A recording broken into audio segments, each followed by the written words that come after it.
Hello dear friends, welcome back to our channel. ഇന്ന് ഞാൻ തയ്യാറാക്കാൻ പോകുന്നത് അടിപൊളി ഒരു കറിയാണ് കേട്ടോ. ഇത് നമുക്ക് ചോറിൻ്റെ കൂടെ, ചപ്പാത്തിയുടെ കൂടെയും, ദോശയുടെ കൂടെയും, പൊറോട്ടയുടെ കൂടെ ഒക്കെ കഴിക്കാൻ പറ്റിയിട്ടുള്ള അടിപൊളി ഒരു കറിയാണ്. അപ്പോൾ നിങ്ങൾ ആദ്യമായിട്ടാണ് ഈ ചാനൽ കാണുന്നതെങ്കിൽ ഒന്ന് സബ്സ്ക്രൈബ് ചെയ്തേക്കണേ. അതുപോലെ തന്നെ തൊട്ടടുത്തുള്ള ബെൽ ബട്ടൺ കൂടി ഒന്ന് പ്രസ് ചെയ്യണം കേട്ടോ. വീഡിയോ ഇഷ്ടപ്പെടുകയാണെങ്കിൽ ഒന്ന് ലൈക്ക് ചെയ്യുക. അതുപോലെ തന്നെ ഫ്രണ്ട്സിനൊക്കെ ഒന്ന് ഷെയർ ചെയ്ത് കൊടുക്കുക കേട്ടോ. അപ്പോൾ നമുക്ക് വീഡിയോ തുടങ്ങാം. അപ്പോൾ നമുക്ക് ഇതിലേക്ക് വേണ്ടിയിട്ടുള്ള കാര്യങ്ങൾ എന്തൊക്കെയാണെന്ന് നോക്കാം. അപ്പോൾ ഇതിന് വേണ്ടിയിട്ട് ഞാനിവിടെ ഒരു 3 ഉരുളൻകിഴങ്ങ് പുഴുങ്ങി തൊലി കളഞ്ഞ് വെച്ചിട്ടുണ്ട്. ഇനി നമുക്കിതൊന്ന് ഗ്രേറ്ററിലിട്ടിട്ട് ഒന്ന് ഗ്രേറ്റ് ചെയ്തെടുക്കാം.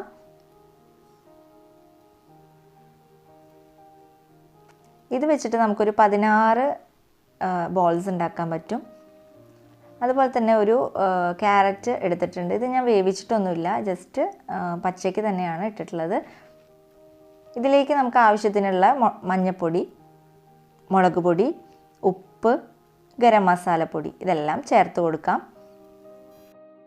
ഞാനിവിടെ ഒരു 1/2 ടീസ്പൂൺ മഞ്ഞൾപ്പൊടി എടുത്തിട്ടുണ്ട്, 1 ടീസ്പൂൺ മുളക് പൊടി, 1/2 ടീസ്പൂൺ ഉപ്പ്, ഒരു 1/4 ടീസ്പൂൺ ഗരം മസാലപ്പൊടി ഇതൊക്കെയാണ് ഇട്ട് കൊടുത്തിട്ടുള്ളത്. പിന്നെ വേണ്ടതൊരു 1/4 കപ്പ് ബ്രെഡ് പൊടിച്ചതാണ്. പിന്നെ വേണ്ടതൊരു 1/2 കപ്പ് മൈദ, 1 ടീസ്പൂൺ വെളുത്തുള്ളിയും ഇഞ്ചിയും കൂടി ക്രഷ് ചെയ്തതാണ്.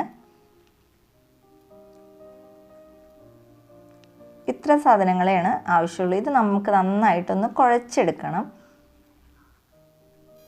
ഇതിലേക്ക് വെള്ളമൊന്നും ആഡ് ചെയ്ത് കൊടുക്കണ്ട, കാരണം ഉരുളൻകിഴങ്ങിൽ തന്നെ അത്യാവശ്യം വെള്ളം ഉണ്ടാവും. അപ്പോൾ ആദ്യം തന്നെ എല്ലാം കൂടി നമുക്കിതൊന്ന് മിക്സ് ചെയ്തെടുക്കണം. അതിനുശേഷം കൈ ഉപയോഗിച്ച് നന്നായിട്ട് കുഴച്ചെടുക്കാം. ഇനി നമുക്ക് ഗ്രേവി ഉണ്ടാക്കാൻ വേണ്ടിയിട്ട് ഒരു പാൻ വെക്കുക, അതിലേക്ക് ഓയിൽ ഒഴിച്ചു കൊടുക്കാം. ഇതിലേക്ക് ഒരു സബോള അരിഞ്ഞത് ചേർത്ത് കൊടുക്കുക. നന്നായിട്ടൊന്ന് വഴറ്റിയെടുക്കണം.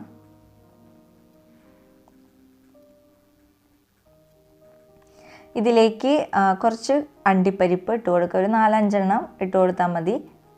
ഇതൊന്ന് മൂത്ത് വന്നിട്ടുണ്ടെങ്കിൽ നമുക്ക് ഇതൊന്ന് മിക്സിയിൽ അരച്ചെടുക്കാം. ഇനി നമുക്ക് നേരത്തെ കുഴച്ച് വെച്ചിട്ടുള്ള മാവിൽ നിന്നും നമുക്ക് കുറേശ്ശെ എടുത്തിട്ട് ആദ്യം കയ്യിൽ കുറച്ച് എണ്ണ തടവുക, എന്നിട്ട് ഇതൊന്ന് ചെറിയ ബോളുകളാക്കിയിട്ട് മാറ്റി വയ്ക്കാം. ഇത് വെച്ചിട്ട് ഞാനൊരു 16 ബോളുകളാണ് തയ്യാറാക്കിയിട്ടുള്ളത്. ഇനി ഇത് നമുക്കൊന്ന് ഫ്രൈ ചെയ്തെടുക്കാം. നല്ല ചൂടായ എണ്ണയിൽ ഇട്ടിട്ട് 2 സൈഡും ബ്രൗൺ കളർ ആവുന്നത് വരെ ഒന്ന് ഫ്രൈ ചെയ്തെടുക്കാം.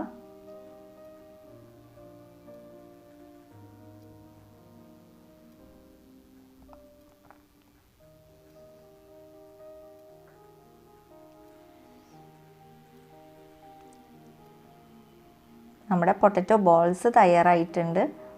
ഇനി നമുക്ക് ഗ്രേവി റെഡിയാക്കി എടുക്കാം.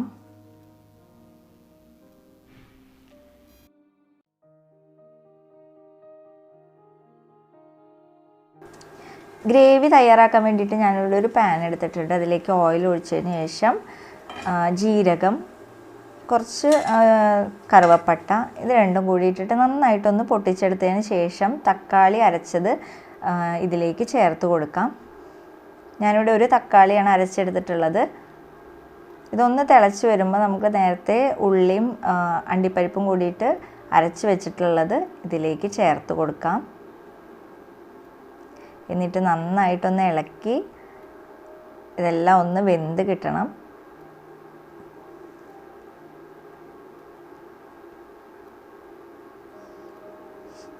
കുറച്ചൊരു കട്ടി വേണം ഈ ഗ്രേവിക്ക്. അപ്പോൾ അത് ഈ വെള്ളമൊക്കെ ഒന്ന് വറ്റാനായിട്ട് നമുക്ക് കുറച്ച് സമയം വെക്കാം. അപ്പോഴത്തേന് ഇതെല്ലാം ഒന്ന് വെന്ത് റെഡിയായി വരും.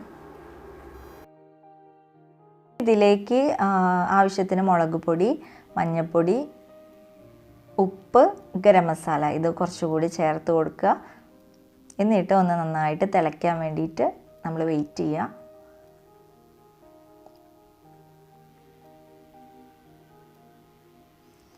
അപ്പോൾ നമ്മുടെ ഗ്രേവി റെഡി ആയിട്ടുണ്ട്. അതുപോലെ തന്നെ നമ്മുടെ പൊട്ടറ്റോ ബോൾസും അവിടെ റെഡിയായിരിക്കുന്നുണ്ട്. ഇപ്പം ഇത് രണ്ടും കൂടിയിട്ടൊന്ന് മിക്സ് ചെയ്താൽ മാത്രം മതി.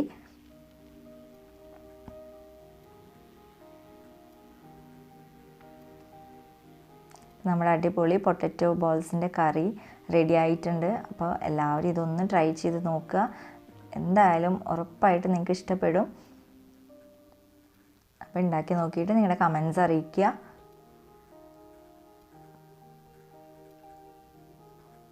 ഇഷ്ടപ്പെട്ടിട്ടുണ്ടെങ്കിൽ ഒന്ന് ലൈക്ക് ചെയ്യുക. അതുപോലെ തന്നെ സബ്സ്ക്രൈബ് ചെയ്യാത്തവരൊന്ന് സബ്സ്ക്രൈബ് ചെയ്യുക കേട്ടോ. അപ്പോൾ ഇനി പുതിയ വീഡിയോസായിട്ട് അടുത്ത ദിവസം വരാം.